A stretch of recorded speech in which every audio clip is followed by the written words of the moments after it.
3, 2, 1. Hey everyone, welcome back to Fan Service, coming at you from Chupacabra Con. We are joined by a really special guest, Miss Donna Prior. How are you? I am great, thank you. So let's tell everyone just really quickly a little bit about you and what you do. The short form is my full-time job is at ArenaNet. I work on Guild Wars 2, so I work in the video game space. And my part-time job is with Green Ronin as tabletop role-playing games. That is awesome. It is like the best thing. You won the job lottery. I did. I mean, I didn't get into it until my 40s, funny enough. That's as much as I've wow, been really? a game fan, for a long time. That is, of all the things to make as a career transition, you don't really hear, especially with women, saying, you know what, I got into gaming in my 40s, because it's such a stereotype that it's something that people get into if they're, like a guy in his teens. I love that. One of my favorite things on Facebook is, because I grew up in Texas, in Grand Prairie, home of the Fighting Gophers, and the women, especially the women are the ones who always comment, is I have no idea what you're doing, but it sounds like you're having a good time. Yeah. It was like, I don't know what you're talking about. Oh, my kid plays that game. My grandkids. And I'm like, grandkids. I don't know if I want to hear about that, but yeah. So it's really nice to be able to have this whole new thing coming from an IT world. I came from an IT background and all that, and radio, TV, film. Funny enough. Oh, nice. Yeah. Well, one of the things that we really enjoy about conventions is the fact that there's so many of the like-minded people, and let's face it, here on Fanboy TV and Fan Service, we're geeks, we're gamers, we're nerds, we're techie junkies, even me. But I think a convention is a perfect time to look at the fact of what is it that makes us this way? Not that it's anything bad because we have to live it, but why do we choose to continue having that childhood fun throughout the rest of our life, whereas the rest of the world's like, no, like you said earlier, oh, I know that game. My kids play that game. Whereas like, hey, I play that game too, Well, my alien overlords programmed me this way from the mothership so that I could collect data on humanity. You're not collecting anything from humanity. Your job is failing. But for those of us that aren't actually here from a mothership, what would you think? Well, the number one thing that we talked about this on the panel. I was just on a panel with Ernie Klein, Aaron Alston, and a great group of people. And the number one thing is passion. Is that you have a passion for something, and whatever that passion is. If you have a passion for miniatures, if you have a passion for painting, but maybe you don't play the games, but you love to paint. Maybe you like to be the storyteller, but you don't like dice, so you're playing storytelling games. So once you find your passion, and luckily a lot of people will find it early, with the escapism, like for me, one of the big things was I was 13 when Star Wars came out. Oh, wow. It's back in the day. No, I meant, oh, wow, like you could remember going to a theater. But I remember going to the theater and seeing Star Wars, and that was a big thing. But I mean, I was raised in a house with my mom. She's always been like hard science fiction. She's more of a sci-fi fan. My mom's got me into it too. Yeah. It's great. She was much more into sci-fi than fantasy, and because I'm a big history nerd, that I kind of went to fantasy throughout, and then brought on the sci-fi from there. And like when I was in high school, I heard about this game D&D. I said, this sounds like so much fun. And so I was told the story earlier. My nerd friends that we did all these nerdy things together. And we were kind of outcasts. Although, funny enough, I was on the dance team. So I was kind of one of those people that kind of never really fit into one kind of thing. And that was, because I was cool with myself being that way. It's like, well, I could go hang out with these guys, and I can hang out with these guys, and it's all good. But my nerds, it was like, let's play D&D. And they said, well, girls don't play D&D. I was like, okay. I was actually sent to the principal's office once for playing a game called Dinky Dungeons. Oh. Because the other kids' parents thought that it was satanic because I grew up in Oklahoma. And so, but it's Dinky Dungeons. It was designed just for little kids. So you don't even kill anyone. You bonk them on the head. Yep. And it can all be fit in a little tiny Tetra Pak. So we're all sitting in the principal's office. We have no idea why we're there. And they're trying to get us to confess our love for Satan. You must confess. It was hysterical in retrospect because we literally just did not understand what the questions were. What's going on? I just want my game back. Yeah. Okay. I paid $7 for that at a convention. They photocopied it for me. Well, yeah. you bring up a really interesting point, and I think that really sums it all up. It's about passion. And I really feel kind of bad for the people who lost those dreams and passions for their life, and they just go through the mundane get up, do what they're expected to do, what the world expects them to do. I disagree with you there that I think more people have passions in their life than we give them credit for. They just don't express it as vividly as people in Why in wouldn't geek you want culture to do. express it? But it's really interesting. I was talking to some people before my panel started, or before I actually started running. I was running Dragon Age. It's a 2-hour, kind of game demo to get people into it. And I run it a lot of times for people who love the video game, but they feel awkward about role playing because it's that I don't want to feel stupid. There's a lot of math. I don't know what to do. There's so many books you have to buy. They're like, there's so many different ways to get into role play. Mm-hmm. And so I have all these people who follow me on Twitter that for whatever reason, and I said, so all of you all my lady friends, why don't you play tabletop role playing games? And the answers that I get, is all these people have a passion for it, but they don't know where to go. Yeah. They've never been raised around it, so they're not lucky. And I think a lot of people are very dissatisfied with the way things are going, and don't know how to put it into their current life. And how to And I make hate to those say, changes. but the places you can normally go with that are not always as welcoming to newcomers as they could be. So your average Yes. game shop and comic shop, which is where most people go to meet the first few people they're going to game with if they don't have them from high school or college. Dragon's Lair here in town is fantastic for being a very open, wide space. They also have a lot of kids and bins and things like that. But some of them, it's kind of a little dark hovel that smells really funny, and everybody there knows each other and is going to stare at you. And fandom needs to do a better job of getting away from the whole very cliquish, okay, if I haven't known you since high school, then I'm not going to talk to you thing. Yeah.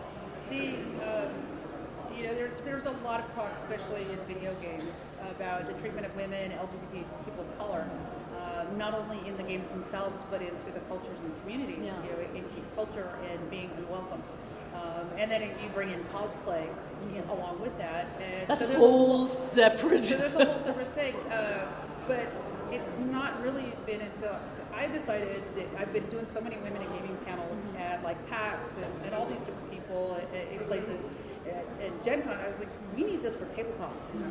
So I started organizing panels about building inclusive gaming communities and how to find them.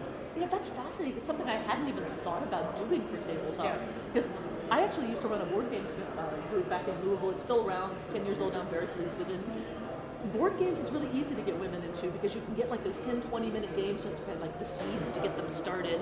And then once they've gotten to play those, and they'll play something like Settlers of Catan that takes a little longer. And the next thing you know, I'm down for a 4-hour, let's play the Battlestar game. We're going to do it. But you got to get them in there with the easy ones first. I haven't really thought about the fact you don't have that for tabletop. What's really interesting is that, so my meetup group, I ran one here in Austin because I lived here for years, and then I went away, and then I came back to work here in video games for a job, and I went to a bunch of meetup groups, and the hardest part about a lot of meetup groups is that the person who's the host should not be playing games. Mm-hmm. They should be getting people to play games. They should be introducing and getting people, because that's my passion is organizing. So I don't play when we're in my meetup groups. I get everybody else to play, and I'll play if they need another player. But my whole thing is welcoming and making it comfortable for people. Mm-hmm. And I put my meetups; these are very newbie friendly. Mm-hmm. If you want to get in these big giant games of Catan or Arkham things like that, this isn't a meetup. Yeah, this is very welcoming. And I also put down expectations of ground rules. Mm-hmm. Like, don't touch things that aren't yours. Don't touch people who aren't yours. Yeah. Because that is another issue for women, especially for younger women. Yeah. It can be a little intimidating to go through, to not only either have somebody say, oh my God, it's a girl, which unfortunately the stereotype does exist, or then they cred check you. Oh my God. You have a Star Wars purse? What do you know about Star Wars? I was like, what don't I know about Star Wars? Yeah. But I shouldn't have to do that because dudes do that to each other. I know. I'm with you 100% on that. It's like, oh, you're wearing Green Lantern? Sure. What do you know about Green Lantern? It's just like, really? Are you going to go there with me? My co-host Gavin here has heard me on multiple occasions be like, by the way, we're going to start this. Let's go through Marvel genealogy, boys and girls. Exactly. Why do you think our community, for being so progressive, I use that term loosely, and open and willing to do these things, do we sometimes feel so closed off, like you were talking about? Because I've never actually experienced that, but I know it has to be there you're because... a white guy. I'm a typical geek right here, And I don't mean that in a negative way, but no one is totally going to walk it. up and fact check you because you were Maybe they like, should. Well, yeah, really. But I'm constantly making fun of him for being a fake. I bought my boy. first set of dice like last year. We're so proud of him. I know, right? I'm so excited. So, the idea of new people going to a comic book store and totally being shunned, I don't understand why that still happens. Every time I walk into a comic book store, within 2 minutes, what happens, except for Dragon's Lair because they've seen me there, someone will walk up, literally stand between me and the comics and go, "You're looking for something for your son? I can show you where the children's comics are." But they will stand between me and the comics and ask what I'm there to buy for my son. Why are we not past that point yet? It's really interesting. I was on a panel at Norwest Con up in Seattle, and I mean that's a mecca of game developers, right there, Tabletop, and there was a great panel, and it's a very hot topic. We do this panel all the time, but it's always so popular. Is tabletop dying? Is tabletop dying? And my counter to that is no, but it stagnates. And if you're living in a place like Austin, where there's lots of game development, you live in a place where in Seattle there's lots of tabletop, is that you don't find that as much as places that don't have the same resources. What And would you find say? that. So what happened was, this is a great story of why I hate edition wars and things like that, is so there was grognards everywhere. It was like dudes my age, around my age, 30s and 40s, sitting around and all basically saying, I hate 4th edition, it's terrible, and, Gary would roll, and blah, blah, blah. And I was like, really, you guys are going to be that, you're just jerks. Why are you jerks? And this guy was just going on and on about how much he hated 4th edition, and it was terrible, and it's made for those kids that like video games, and it's not real whippersnappers. and, back in my day. Yeah. And so We had to carve our dice by hand before we could roll You've them. ever met big game designers, but they have opinions. Yeah. And so everybody's like, well, great, just go play your Redbox then. Yeah. Well, still, Yeah. like that. So I'm in the back, right? So I know everyone at the panel, so I raise my hand, and they're like, yes, Donna, do you have a question? So I would come out with stuff about, art and making welcoming environments for women and people of color. And Paizo is really great. You mean I'm allowed to wear something that covers more than my nipples? Right, and so Paizo, they started taking in the whole thing about race and paying attention to race and gender and and the armor and things like that. And it was great because this guy, once he finally got off on his tangent, and there was a kid, couldn't have been more than 16, 17 years old, pimply face, he had a staff, and he had his very first Renaissance peasant kind of outfit that he probably bought downstairs, saved up all his money.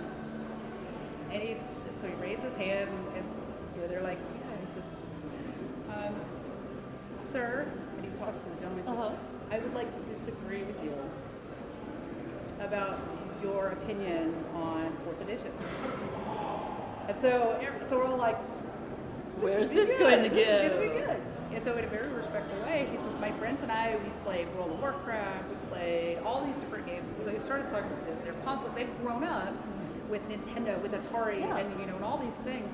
And they're like, yeah, I'd heard of D&D, and it's like my grandfather has a bunch of it. And it just didn't really seem exciting. Yeah. And he says, so we went to this game store because we heard there was a World of Warcraft trading card game, so we wanted to go check it out because we're like cards, we could do that at school, like Pokemon. Yeah. And we're like, let's go check it out. And they went in, and it's like, I saw this Dungeons and Dragons, and I took a look at it for the first time, and we started looking to it. So we saved up our money, bought the player's handbook, and then went home, and then figured out how to make characters, and we started playing.